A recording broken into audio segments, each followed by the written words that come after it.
Hi, my name is Terry Kuntz. I've been coaching softball since the early 1990s. I've been involved in all levels of play from the beginning to the most elite. And with my technique, they have all gained exit velocity and power.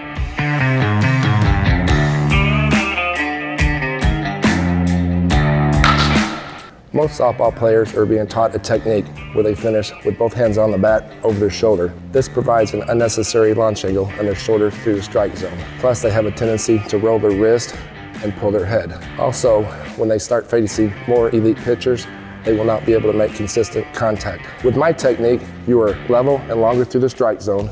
You cannot roll your wrist, you can't pull your head, and you'll absolutely gain power.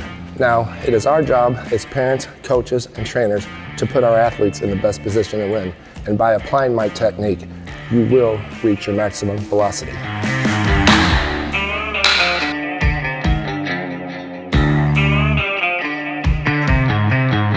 Step 1, eye dominance. When I first get a new student in my cage, what I do is I determine whether they're left or right eye dominant. This is easy to do. You will simply have them hold their hands up like this, look through the hole with both eyes open. Have them shut their left eye. If they're still able to see the object, they're right eye dominant. If not, they're left eye dominant. Now this is important. It will determine whether you have an even or open stance. You must see the ball right out of the pitcher's hand with your dominant eye. Step 2, extension with the arms. Keep in mind, people thought the world was flat until Columbus sailed around it. You've been told most of the time, keep both hands on your bat. You will lose power. This is true to a point. You must have both hands on the bat on contact. But with my technique, after contact, you will continue to push through the strike zone to the pitcher.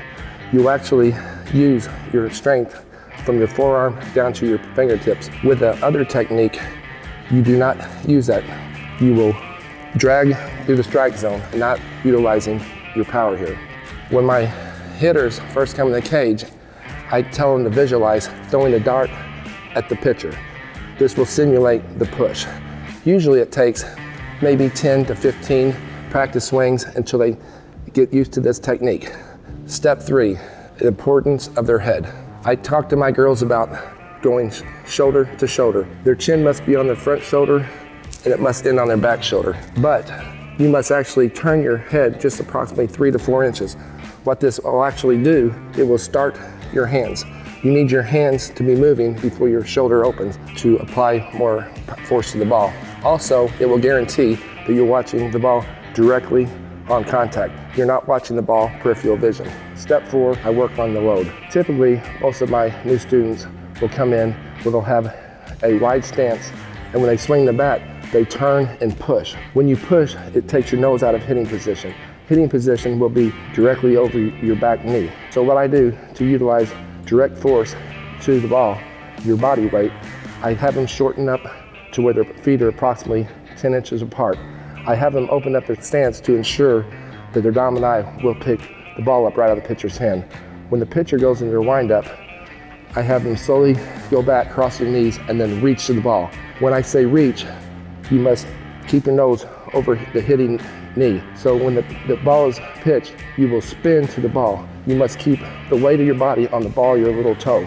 By doing this, it will ensure that your nose is over your direct knee, and it will, when you close your hips completely, with the weight of your body on the ball of your little toe, it will maximize all power in your hips. Step 5, diaphragm. Not a lot of hitting coaches talk about the power of diaphragm, but it's used in karate, it's used in weightlifting, it's used in tennis. This really works. When done correctly, you gain 1 to 2 miles an hour exit velocity.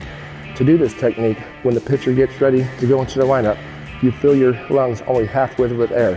When on contact, you will blow out from the diaphragm, and this will maximize your exit velocity. Step 6, front foot moves first. So after completion of your swing, your front foot needs to move first before your back foot. What this does is ensures you as a hitter that your weight is in a proper position, nose over hitting position, weight will be back. And it will guarantee that you complete your swing before you start to run the first. It's very important to hit off the tee with my technique. To create the perfect swing, you must have your front foot land exactly even with the stick. If not, you land a little bit behind, you will roll around the ball. If you land a little bit in front, you will push the ball. To create the perfect swing, you must put your foot down completely even with a stick to hit the ball up the middle. That will maximize your exit velocity. By applying my technique, I guarantee you too will reach your maximum velocity.